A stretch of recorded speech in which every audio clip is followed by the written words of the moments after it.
Good morning. Today is February 4th, 2026. We are recording in the studio of the Reader Media Center at Svem Library on the campus of William and Mary. Our interview today is with Mr. John Bushka, and this oral history interview will be part of the Stevens Project collection. Mr. Bushka has offered to share his rich and varied life experience, and today we're particularly interested in exploring his time as a student at William and Mary in 1961, and how the discrimination that he faced here informed a long career in advocacy around gay rights and as a libertarian political writer. In particular, Mr. Bushka became a vocal critic of the Don't Ask, Don't Tell policy, an issue that spoke to him as an openly gay veteran. I should mention that he has written extensively about his life and worldview, including in a three-part book series called Do Ask, Do Tell, which has now been accessioned at the William and Mary Special Collections Research Center. So we're thrilled to have you with us, and welcome. Good morning. Good morning. Yeah. So I think we can kind of start at the beginning. You want to state your name again and where and when you were born? It's John William Bushka, which with the nickname of Bill based on William. Yeah. And I was born in Washington, D.C. in Women's Hospital in July of 1943, in a hospital for women specifically. And grew up in Arlington, Virginia. And my parents had two apartments in the Buckingham area of Arlington.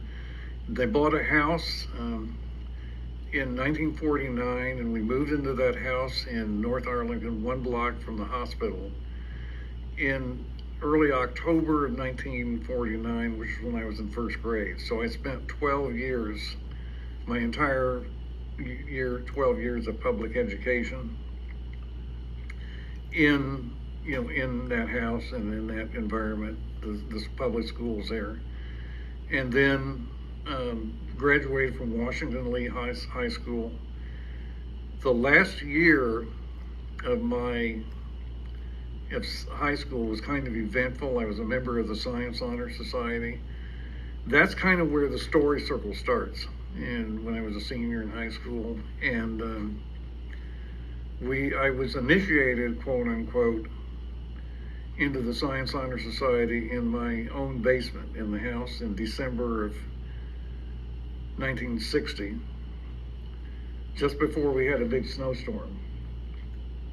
And I remember I had a silly project about silicon and carbon or something, whether you could have life replacing carbon with silicon. That was my project, but somebody else gave a talk at that event in 1960 about the idea that viruses could attack white blood cells and cause cancer.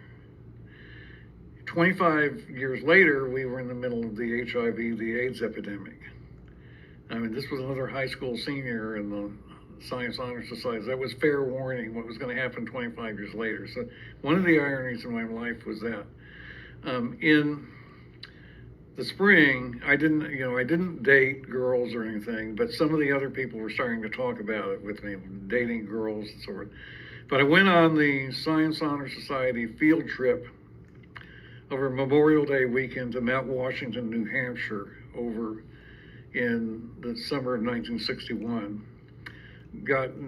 Visited the Weather Center, and that meant a lot to me.